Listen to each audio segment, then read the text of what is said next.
Hello students, welcome to my classes. समस्त को पिला माने मोर क्लास को वेलकम करूचे एवं समस्त को गुड इवनिंग पिला माने। आई होप समस्त भलो रहथिबो एवं समस्तଙ୍କର प्रिपरेशन ମଧ୍ୟ बहुत भलो भाबे चलिथिबो।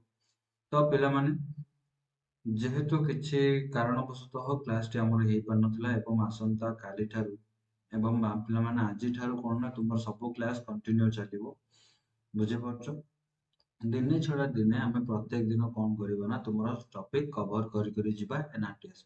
ओके, तो समस्त पिला माने यथाशीघ्र कौन करना तुम माने जानिछो जे तुमर जेमेते टेलीग्राम चैनल पिला माने ओपन कर दिया जायछि, जहा कि तुमको वीडियो रो डिस्क्रिप्शन बॉक्स में तुमको लिंक मिल जिवो, जहा को क्लिक करके तुम डायरेक्टली चैनल रे जॉइन करि पारिबो समस्त। बुझि पारलो पिला माने? तो आज तुम रही पिला माने कोन आज किछि इंपोर्टेंट एमसीक्यूज हमें डिस्कशन करबा को विषय रे ना उपकारी और अपकारी अणुजीव मानक विषय। बुझि पारुछु? तो तुमर जो रही द्वितीय पाठ ता विषय में आलोचना करबा। तो लेट करबानी पिला माने हमें आरंभ करबा तुमर क्लास टी को। तो आज रो पिला माने फर्स्ट क्वेश्चन तुम मानक सामने आज फर्स्ट क्वेश्चन पिला माने तुम मानक सामने अणुजीव मानक डैश सहायता रे देखिबे। स्टेथोस्कोप, अणुवीक्षण, बायनाकुलर ना जपकाच। तो ऑलरेडी पिला माने हमर आंसर एठी हमर पळे आसिलानी कोन ऑप्शन नंबर बी होची पिला माने तुमर करेक्ट आंसर, जहा माध्यम रे हमें कोन करथांती ना अणुजीव मानक सहज रे देखि परथा। कोन पिला माने ना अणुवीक्षण यंत्र सहायता। तो द्वितीय नंबर क्वेश्चन मानक जिबा अणुजीव मानक मुख्यतः केते भाग रे विभक्त करा जायछि।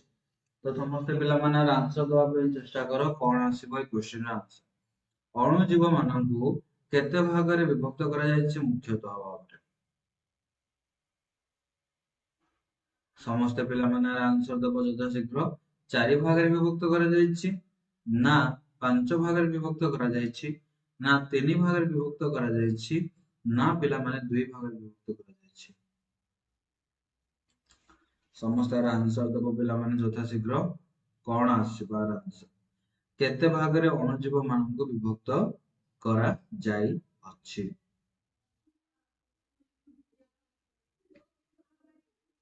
को पिला माने तो मुख्यतः केते भाग रे मानक विभक्त करा जायछि ना एमानक मुख्यतः पिला माने चारि भाग रे विभक्त करा जायछि। कोन कोन प्रथमे होछि पिला माने काहा द्वारा ना बीजाणु। बुझि पालो? द्वितीय रे पिला माने के रहि जंदी?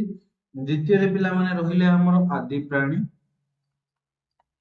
क्यों माने आदि प्राणी। एवं तृतीय रे पिला माने के रहिछि ना तृतीय रे पिला माने हमर रहिछि कवक। एवं चतुर्थ रे पिला माने किए अछि ना शैवाल।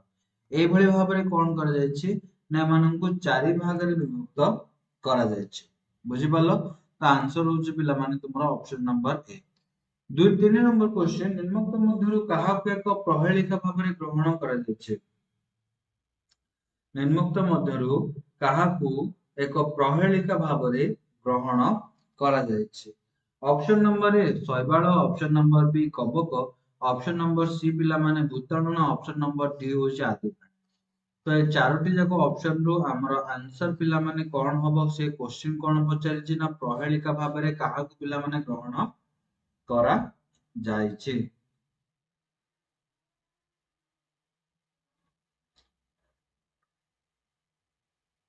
काहाकु पिलामाने ग्रहण करा जायछि ना रो उत्तर होछि पिलामाने कोन ऑप्शन नंबर सी भूताणु होछि यार correct answer option number C. से बड़ी 4 number question 1 milli micron is equal to dash micron.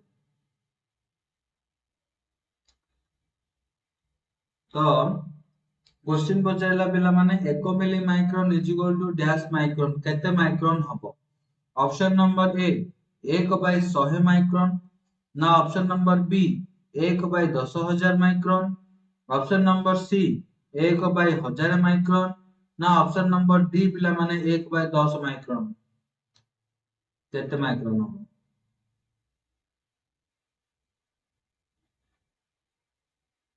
समस्त यार उत्तर देबा ପାଇଁ ଚେଷ୍ଟା କର ପିଲା माने 1 milli micron is equal to dash micron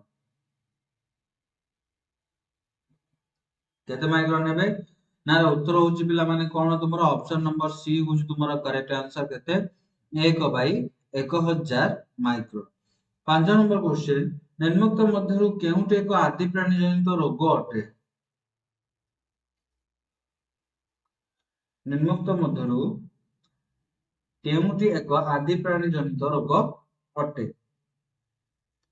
option A सर्दी, option B flu, option number C आमाशय, ऑप्शन नंबर डी जख्मा।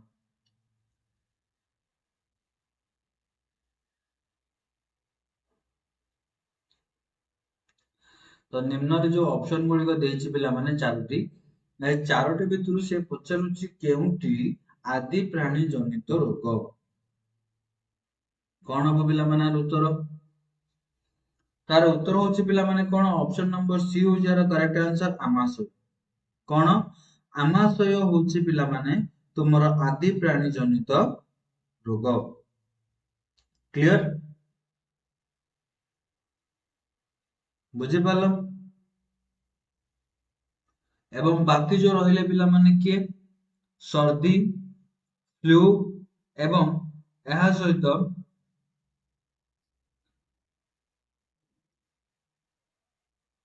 दुईटी कोन पिला माने ए दुईटी होची भूताणु जनित। ଏହା ସହିତ जख्मा पिला माने कोन ना जख्मा होची पिला माने कहारो ना बीजाणु जनित। उत्तर होची पिला माने ऑप्शन नंबर सी जे कि पिला माने आदि प्राणी जनित एक रोग। 6 नंबर क्वेश्चन, निम्नोक्त मध्यरु डैश एक भूताणु जनित रोग अटे? केउंटी? निम्नोक्त मध्यरु केउंटी एक भूताणु जनित रोग अटे? पोलियो, मलेरिया, तरल झाड़ा ना जख्मा? कौन हम पिला माने उत्तर कौन हम?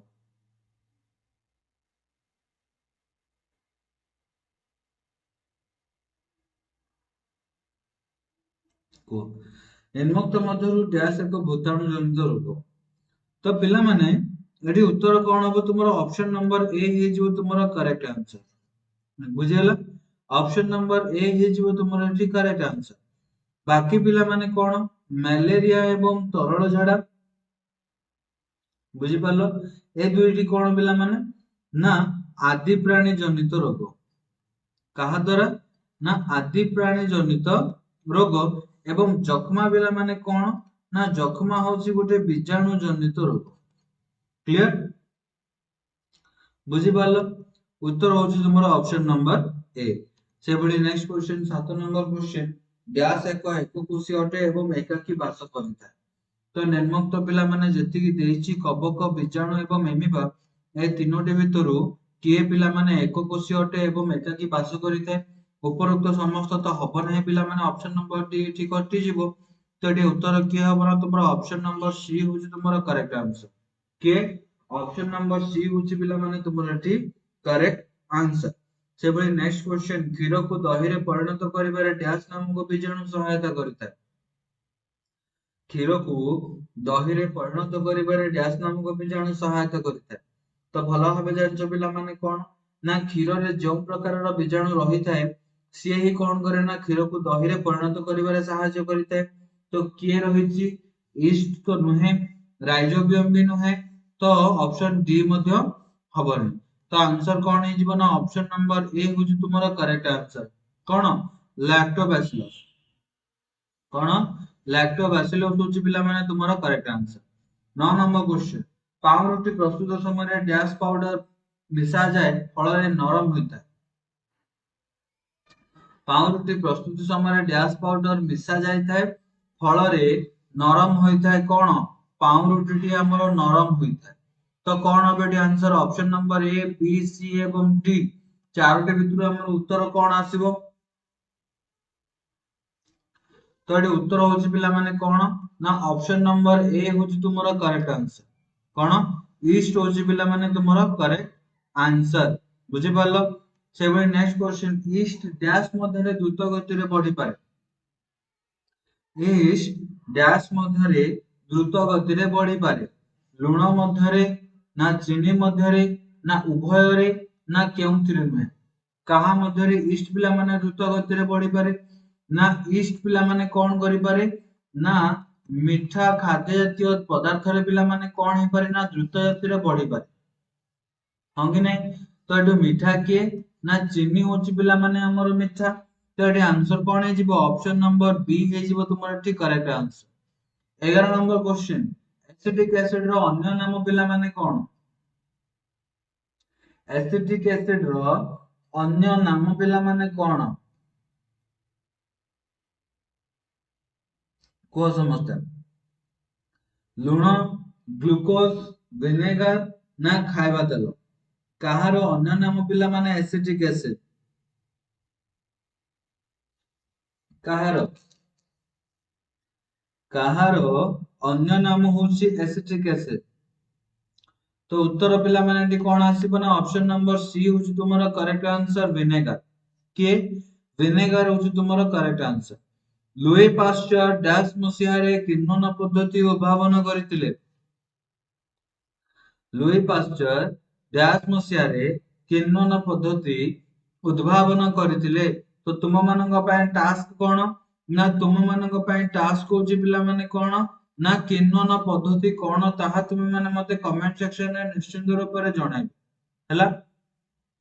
ତ ଏଠି ଆନ୍ସର କଣ ହବ ପିଲାମାନେ? 1857 ହଉଛି ତୁମର କରେକ୍ଟ ଆନ୍ସର। 1857 ମସିହାରେ ଲୁଇ ପାଶ୍ଚର କଣ କରିଥିଲେ ନା କିଣ୍ଣନ ପଦ୍ଧତିକୁ ଉଦ୍ଭାବନ କରିଥିଲେ। ବୁଝିପାରିଲ?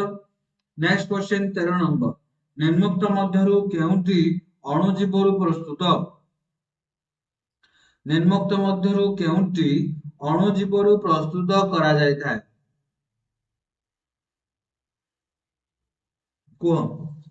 ଷ୍ଟ୍ରେପ୍ଟୋମାଇସିନ, ଟେଟ୍ରାସାଇକ୍ଲିନ, ଏରିଥ୍ରୋମାଇସିନ ନା ଉପରୋକ୍ତ ସମସ୍ତ? କୁହ ପିଲାମାନେ।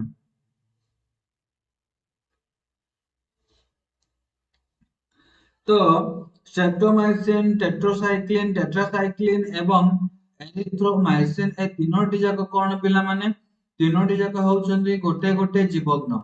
କଣ ନା ଗୋଟେ ଗୋଟେ ଜୀବଗ୍ନ। ଏବଂ এই ପ୍ରତ୍ୟେକ ଜୀବଗ୍ନ ଗୁଡିକ କୋଉଥିରୁ ପ୍ରସ୍ତୁତ ହୋଇଛନ୍ତି ନା ସବୁ ଗୁଡିକ ପିଲାମାନେ ଅଣୁଜୀବରୁ ପ୍ରସ୍ତୁତ ହୋଇଛନ୍ତି। ତ ଉତ୍ତର କଣ ହେବ? ଉପରୋକ୍ତ ସମସ୍ତ ହଉଛି ପିଲାମାନେ ଆମର correct answer. Option number D ହଉଛି ତୁମର ଏଠି କରେକ୍ଟ ଆନ୍ସର। ବୁଝିପାରିଲ? ଆନ୍ସର ହଉଛି ପିଲାମାନେ ଅପସନ ନମ୍ବର ଡି। ସେଭଳି 14 ନମ୍ବର କ୍ୱେଶ୍ଚନ, ଡ୍ୟାଶ ଖ୍ରୀଷ୍ଟାବ୍ଦରେ ଆଲେକ୍ସାଣ୍ଡର ଫ୍ଲେମିଂ ରୋଗକାରକ ଅଣୁଜୀବ ମାନଙ୍କ ପୋଷଣ ସମ୍ପର୍କିତ କାମ କରିଥିଲେ? ଡ୍ୟାଶ ଖ୍ରୀଷ୍ଟାବ୍ଦରେ ଆଲେକ୍ସାଣ୍ଡର ଫ୍ଲେମିଂ ରୋଗକାରକ ଅଣୁଜୀବ ମାନଙ୍କର ପୋଷଣ ସମ୍ପର୍କିତ କାମ କରୁଥିଲେ? କେବେ ପିଲାମାନେ?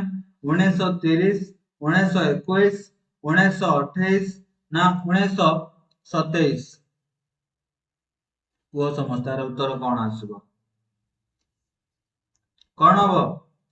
ତାର ଉତ୍ତର ହଉଛି ପିଲାମାନେ କଣ? 1929 ହଉଛି ଆର କରେକ୍ଟ ଆନ୍ସର। କଣ? ଅପସନ ନମ୍ବର ବି ଏଠି ହବନି ଆନ୍ସର। ତ ଏଠି ଆନ୍ସର କଣ ହବ? 1929 ମସିହା ହଉଛି ପିଲାମାନେ ତୁମର କରେକ୍ଟ ଆନ୍ସର। କେବେ? 1929 ମସିହାରେ। କଣ ବା 1929 ଖ୍ରୀଷ୍ଟାବ୍ଦରେ ଆଲେକ୍ସାଣ୍ଡର ଫ୍ଲେମିଂ କଣ କରିଥିଲେ ନା ବିଜ୍ଞାନାଗାରରେ ରୋଗକାରକ ଅଣୁଜୀବ ମାନଙ୍କ ପୋଷଣ ସମ୍ପର୍କିତ ଗବେଷଣା ସେ କାମ କରିଥିଲେ। ବୁଝିପାରିଲ? ନେକ୍ସଟ କ୍ୱେଶ୍ଚନ, ଡ୍ୟାଶ ରୁ ପେନିସିଲିନ ପ୍ରସ୍ତୁତ କରାଯାଇଥିଲା? ଡ୍ୟାଶ ରୁ ପେନିସିଲିନ ପିଲାମାନେ ପ୍ରସ୍ତୁତ କରାଯାଇଥିଲା? କେଉଁଥିରୁ ପ୍ରସ୍ତୁତ କରାଯାଇଥିଲା? କବକରୁ ନା ଆଦି ପ୍ରାଣୀରୁ ନା ଶୈବାଳରୁ ନା ବୀଜାଣୁରୁ? କେଉଁଥିରୁ ପ୍ରସ୍ତୁତ କରାଯାଇଥିଲା?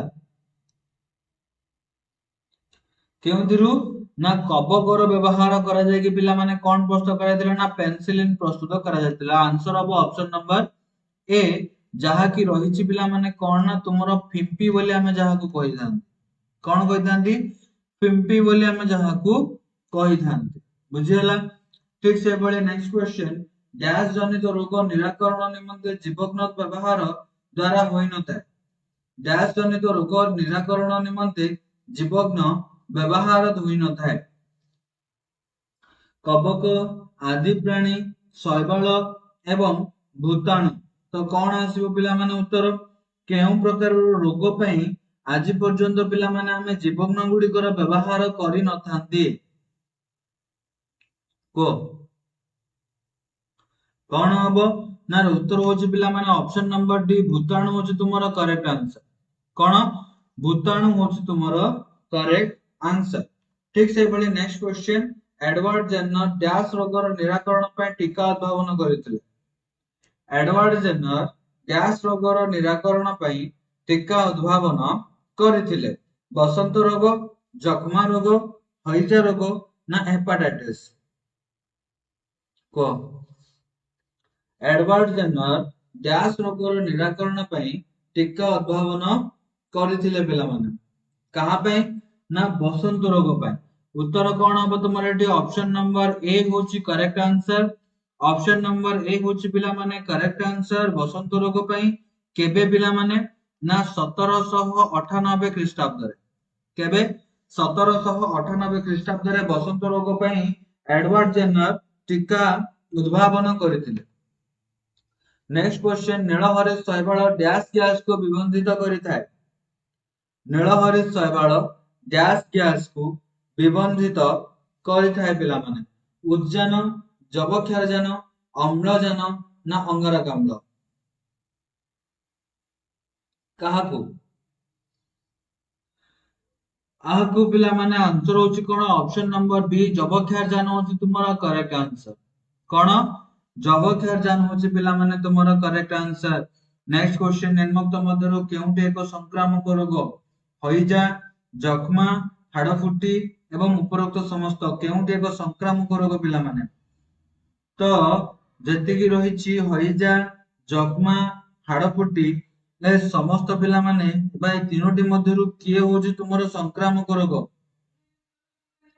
संक्रामक रोग पिलामाने कोन ना जिए जेउ रोगटी गोटे रोगी व्यक्ति ठारो गोटे सुस्थ लोक को व्यापी थाए ताको हमें कोन कहितांती ना संक्रामक रोग बोली कहितांती बुझी पालो तो वर्तमान कोहे तीनोटी जाक मध्यरु किए होछि हमरो संक्रामक रोग तो समस्ते होचंदी पिला माने गोटे गोटे संक्रामक रोग हइजा जक्मा एवं हाडफुटी तीनोटी जाक होचंदी हमरो संक्रामक रोग निर्मुक्त मध्यरु डैश एक रोगर बाहक रूपे कार्य करନ୍ତି निर्मुक्त मध्यरु डैश एक रोगर बाहक रूपे कार्य करिथांती समस्त पिला माने क्वेश्चन आंसर समस्त जानिथिबो कोन उभय मशा एवं माछी दुईटी जक पिला माने कोन करिथांती ना बाहक रूपे कार्य करिथांती तेनु आंसर कोन हे जिवो एठी ऑप्शन नंबर सी उभय हे जिवो तुमरो करेक्ट आंसर बुझी पालो उभय हे जिवो तुमरो एठी correct answer next question dengue ज्वर भूताणुर बाहक डैश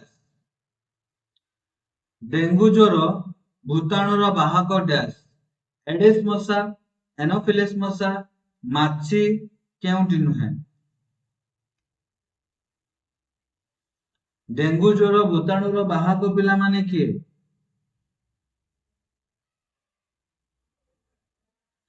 डेंगू ज्वर भूताणुर बाहक पिला माने किए एडिस मशा एनोफिलिस मशा माछी एवं केउटी नुहे तो उत्तर होची पिला माने कोन ना एडिस मशा के ना माई एडिस मशा होची हमर करेक्ट आंसर ऑप्शन नंबर ए होची पिला माने तुमरा करेक्ट आंसर मशा माने डैश रे डिंब दियंती माटी रे दियंती पानी रे दियंती गछर पत्र रे ना केउटी दियंती नाही कोन मशा माने केउठारे डिंब देथांती केउठारे दियंती पानी रे से माने डिंब देथांती एवं आंसर होची तुमरा option number B 23 number question निम्नोक्त मध्यरु केउटे एक गाई गोरु ठारू मानक गाई गोरु मानक ठारे देखा जाउतबा भूताणु जनित रोग निम्नोक्त मध्यरु केउटे एक गाई गोरु मानक पाखरे देखा जाउतबा भूताणु जनित रोग ऑप्शन नंबर ए कर्कट ऑप्शन नंबर बी मिलिमिळा ऑप्शन नंबर सी फाटुआ रोग ऑप्शन नंबर डी पिला माने जक्मा रोग केउटी तार उत्तर कोन आसीबो ना ऑप्शन नंबर सी होची पिला माने तुमरो करेक्ट आंसर फाटुआ रोग कोन फाटुआ रोग होची पिला माने तुमरो करेक्ट आंसर से भली नेक्स्ट रॉबर्ट कॉक केउ ख्रीष्टाब्द रे आंथ्रासिस नामक रोग आविष्कार करथिले ରବର୍ଟ କକ୍ କେଉଁ ଖ୍ରୀଷ୍ଟାବ୍ଦରେ ଆନ୍ଥ୍ରାସିସ୍ ରୋଗ ନାମକ ରୋଗ ଆବିଷ୍କାର କରିଥିଲେ ପିଲାମାନେ?